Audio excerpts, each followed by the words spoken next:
Hello दोस्तों, कैसे हैं आप सब लोग। आशा करती हूँ अच्छे होंगे। हमारी आज की कहानी का नाम है बुराई। तुम्हारे इस नए घर में तुम्हारा स्वागत है छोटी। मुझे जेठानी नहीं, अपनी बड़ी बहन समझो, और बहन बहन के पैर नहीं छूती, समझी। देवरानी ने शादी के बाद अपने गृह प्रवेश के समय जेठानी के पैर छूने चाहे तो रोहनी ने उसे गले लगाकर कहा, जी दीदी, मैं भी आज से आपको भाभी नहीं दीदी कहूँगी। देवरानी विनीता नम आँखों से बोली, देख लो भाभी, आपकी बहुओं में तो दोस्ती हो गई, अब आपका पत्ता साफ समझो। वहाँ मौजूद दोनों की बुआ सास उनकी सास से बोली तो सभी हंस दिए, पर उनकी सास सरला जी के चेहरे पर गुस्सा रोहनी ने साफ महसूस किया। ये क्या विनीता, तुमने पर्दे क्यों बदले। शादी के कुछ दिन बाद ही सरला जी विनीता पर चिल्लाकर बोली, मम्मी जी, ये पर्दे मैं अपनी पसंद से लाई थी, देखो ना, कमरे के पेंट से मैच भी कर रहे हैं। सास के गुस्से को ना समझ विनीता अपनी रो में बोल पड़ी, पर पहले वाले पर्दे मैंने अपनी पसंद के लगाए थे, तो तुमने मुझसे बिना पूछे उन पर्दों को हटाया क्यों। सरला जी दहाड़ी। उनकी आवाज़ सुन रोहनी भी वहाँ आ गई। उस वक्त घर के पुरुष तो काम पर गए थे। वो मम्मी जी, मैंने ही विनीता को कहा था ये पर्दे लगाने को, क्योंकि जो पर्दे आपने लगवाए वो महंगे हैं, रोज़ में लगाकर ख़राब हो जाएंगे, और ये सस्ते पर्दे हैं, इन्हें आराम से बार बार धो सकते हैं। रोहनी मामले की गंभीरता समझ झूठ बोल गई, क्योंकि वो जानती थी उसकी सास को कोई बदलाव पसंद नहीं है घर में। पहली बार तुमने समझदारी का काम किया है, ये बोल सरला जी चली गईं। दीदी, आज तो आपने बचा लिया, वरना मेरी खैर नहीं थी। विनीता राहत की सांस लेती बोली, अब छोटी बहन बनाया है तो रिश्ता निभाना तो पड़ेगा ना। रोहनी बोली तो दोनों खिलखिला दीं। उनकी खिलखिलाहट सरला जी के कानों में पिघले शीशे सी उतर रही थी। असल में सरला जी जैसी सासों की सोच होती है, घर की बहुओं में प्यार रहेगा तो उन्हें कोई पूछेगा नहीं, जबकि सच्चाई ये है कि जिन घरों में बहुओं में प्यार रहता है वो घर स्वर्ग समान बन जाता है। पर कुछ लोग इसे नहीं समझते और खुद अपने घर में कलह के बीज बोना शुरू कर देते हैं। बड़ी बहू, तुम छोटी के ऊपर जिम्मेदारी डालो।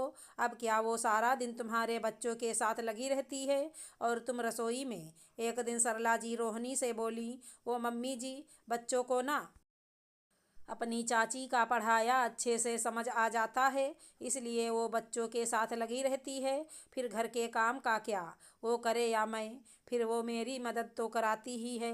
रोहनी मुस्कुराकर बोली, नहीं, ऐसे तो वो कोई काम सीखेगी नहीं।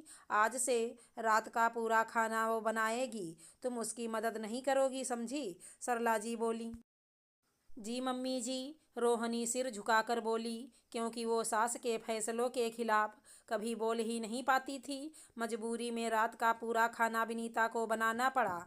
ऐसा नहीं कि उसे खाना बनाना नहीं आता, पर अभी तक उसने अकेले कभी बनाया नहीं था, तो उसे हिसाब कम था। वैसे भी विनीता के मायके में कम लोग थे, यहाँ ज़्यादा। छोटी बहू, ये कैसा खाना बनाया है तुमने, नमक तो है ही नहीं इसमें, और मिर्च ज़्यादा है, तुम्हें खाना भी बनाना नहीं आता। सरला जी खाने की मेज पर भड़कते हुए बोलीं, मम्मी जी, छोटी को अंदाज़ा नहीं हुआ होगा, लाओ मैं ठीक कर लाती हूँ। रोहनी ने कहा। तभी दरवाजे की घंटी बजी और सरला जी की दो सहेलियाँ उनसे मिलने आ गईं। विनीता चाय नाश्ते में और रोहनी सब्जी ठीक करने में लग गई, और सबको दोबारा सब्जी परोस भी दी उसने। अरे उमा बहन, क्या बताऊं, मेरे तो भाग्य फूटे हैं। एक तो कामचोर आई ही थी, दूसरी भी ऐसी ही आ गई। मैं दोनों को खूब समझती हूँ, सोचती हैं काम बिगाड़ दो जिससे करना ही ना पड़े।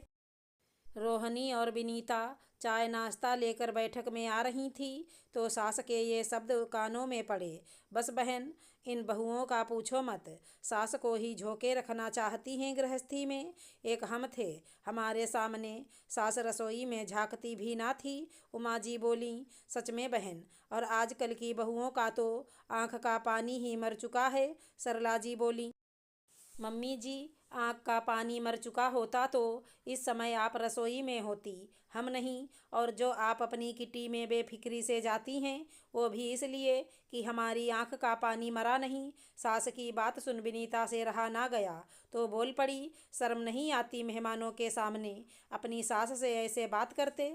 सरला जी गुस्से में बोली, मम्मी जी, आपको मेहमानों के सामने झूठ बोल अपनी बहुओं को शर्मसार करते शर्म नहीं आ रही। फिर छोटी ने तो सच बोला, आज तक मुझे सारे मोहल्ले में रिश्तेदारी में शर्मसार करती रही।